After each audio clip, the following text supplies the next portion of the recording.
Hey guys, this is Chandan Kumar from VFXWriter.com, and today I have come here with another exciting tutorial for CGTutesPlus.com exclusively. So what's special about this time?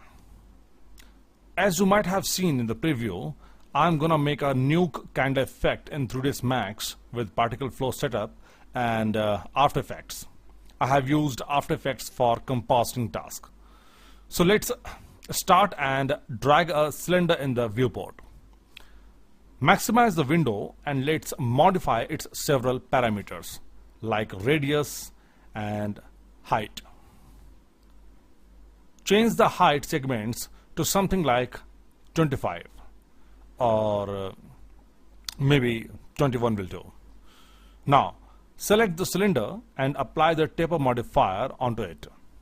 Modify the parameters like amount and curve, something like this. And open the gizmo of the taper modifier and drag it vertically a bit, something like this. That's good. Again, apply a noise modifier.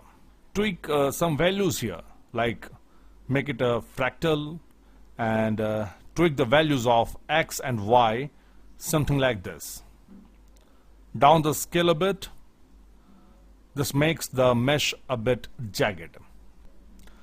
Now select a torus and drag it in the viewport. Adjust it a bit. Now open the modify panel and let's tweak some values of radius 1 and 2, and since the nuke cloud rotates in this way, so let's animate the rotation of the torus downwards. Stretch the timeline to 200 frames, and at the initial frame the rotation would be 0, and at the 200th frame change the rotation value to something like -111.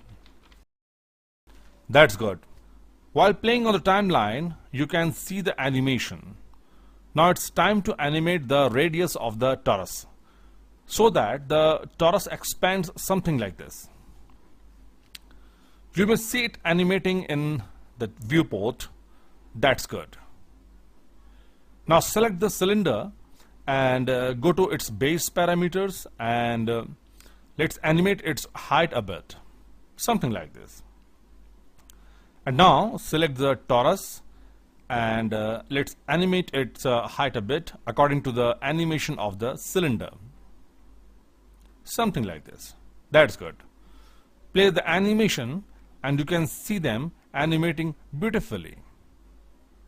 It's pretty good. Now select the cylinder and go to curve editor, modified objects, cylinder, height, select both the points and make it linear.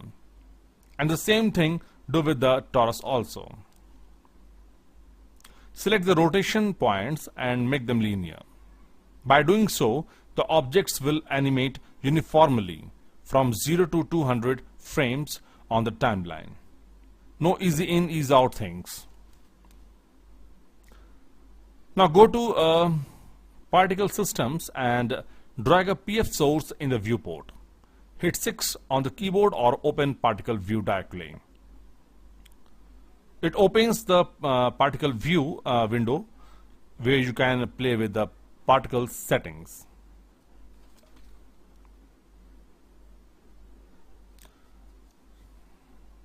First of all, select the torus and increase the amount from 200 to 1000 particles. Animate stop would be 0. Instead of position icon, bring position object. Select this and make it lock on emitter and click on add and select the torus.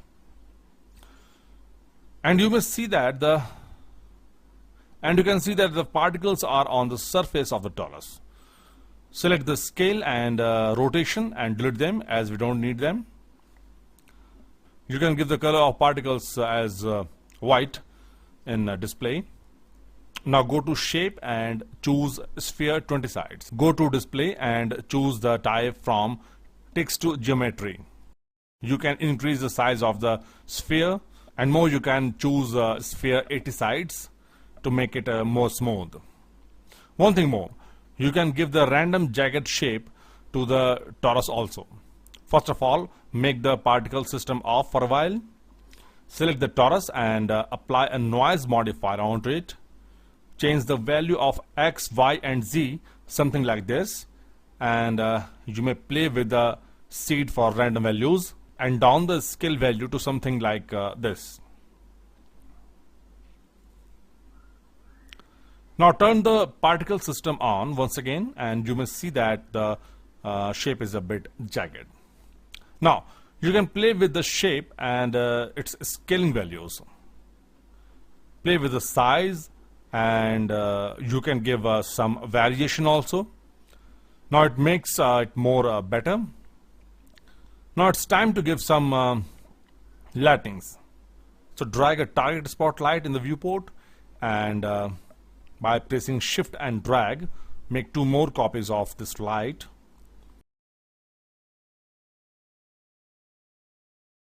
Adjust the lights a bit. Apply the advanced ray trace shadow to the first light. Tweaking the values of the lights, shadow and its multiplier will give you the desired result. Since I have to composite this nuke with a live footage, that's why I am trying to match the lights. It totally depends upon you what kind of settings you prefer. After setting the lights, now go to the particle view and apply material static. Press M to open the material editor and drag an empty slot to none as instance, and give noise in the diffuse channel. Make the color in the both channels something like this. You can change the value of size and make it fractal. Play with the high and low values also, and apply the same noise to the bump channel also as instance. And in the opacity channel, apply smoke. Play with the values of size and phase, and apply fall off in the black channel. Open the particle value and increase the number of particles to 2000. Now the size can be reduced a bit. Play the animation. It needs to be tweaked. What we can do, we can change some values here like radius and all. Now it looks good. I always say that it depends upon you what kind of settings you prefer. One thing more, select the torus, press M for the material editor, pick an empty slot and give the color something like this in the diffuse channel, and in the opacity you can give a fall off and swap the channels. Now apply it to the torus. If you render it now, you will find something like this kind of effect inside the nuke cloud.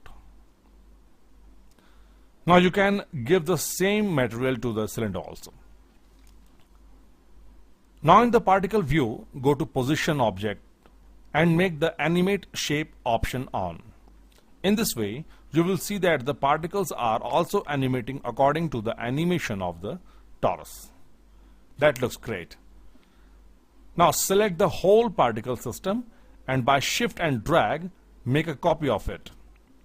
First of all, make it connected together, and now go to position object and remove the torus from here and add cylinder. You can play with the size of particles in shape. Now do one more thing. Select an Omni light and put it inside the nuke cloud. Adjust it a bit, and if you render this now, you will find something this kind of effect. Give the color to Omni something like this, and make the near and far attenuation option on. Play the attenuation value so that the area of the illumination could be limited. And now if you render the scene, you will find something like this. Now it's the time to render the whole animation. Go to render setup and set the range from 0 to 200 and save the file as Nuke render. Make a new folder with the same name and save the file as .tga sequence with 32 bits channel and start the rendering part. This will take a huge amount of time, but I have the rendered files from earlier version of Nuke scene I had made some days ago. So let's import those files in After Effects. This is in TGA sequence.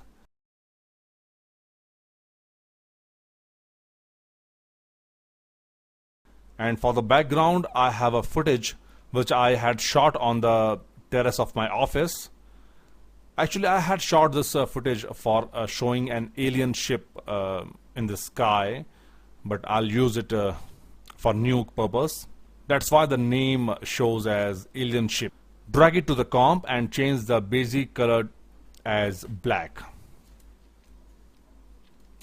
So this is the footage, and these are my students whom I told to act as they are seeing something weird in the sky. As you may see that the footage is quite shaky, so it is needed to be tracked first. Before that, let's bring the Nuke rendered footage which I had rendered very earlier. It should be here somewhere. But for now, let it remain like this and make it off. Now select the live BG layer and go to tracker, select the BG footage and click on track motion. Set the tracker point somewhere here on this black spot, which is actually a window, I guess. Once it is set, click on Analyze button and you will see that the tracking point is perfectly going with the footage. Now go to Layer and make a null object. Here in the Edit Target option, pick the null object as the receiver of tracking data. Click on OK and apply it. In this way, you will find that the null object is following the motion very well. Now make the Nuke layer on, pick its whip to the null object. In this way, the Nuke layer will follow the same motion of null object. You can independently relocate the Nuke position somewhere here. That's right. See how Nuke layer is going with the footage. Now select the Nuke layer and make the opacity down a bit, something like this. Now pick the pen tool and make a mask to hide the lower portion of the Nuke behind the building.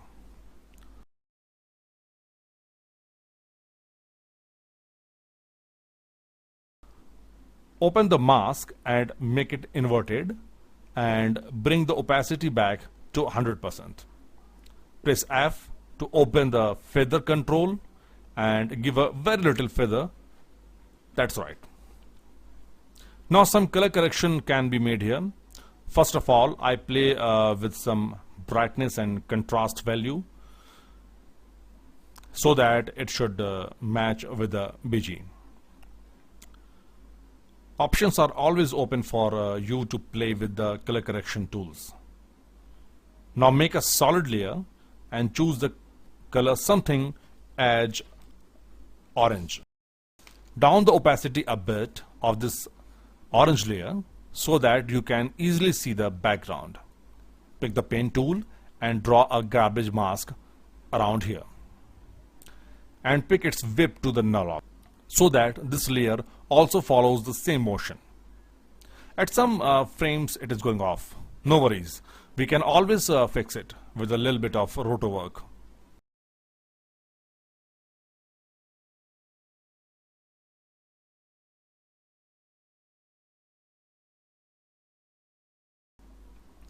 Once it is done, turn the toggle mask option off and increase the opacity back of the orange layer.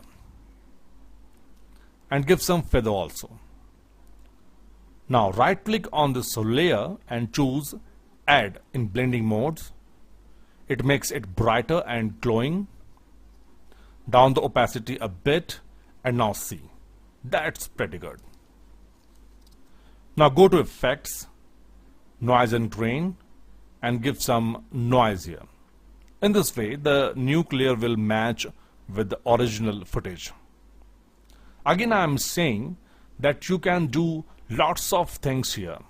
I would really suggest you to play with the color correction things here. Now pre-compose the whole comp and create a black solid layer here. Turn the opacity down a bit and pick the rectangle tool and draw a rectangle here. Adjust the points a bit. Increase the opacity back and invert the mask. That's right. Now play the scene and you will find something like this. As I told you that there are numerous options to play with, I had composited this nuke layer with a film footage earlier. You can see here in YouTube. This is my channel. I had taken the footage from a movie and then I composited a nuke in the scene. You may see that this is the original footage and I inserted the same nuke rendered footage in this and did some color correction. That's why folks, I would suggest you to play with the options and values in both 3ds Max and After Effects to get more different results. So guys, I hope you have enjoyed this tutorial a lot. Do write what you feel about and any suggestion is always welcome. Once again, this is Chandan Kumar from India. See you soon. Bye bye.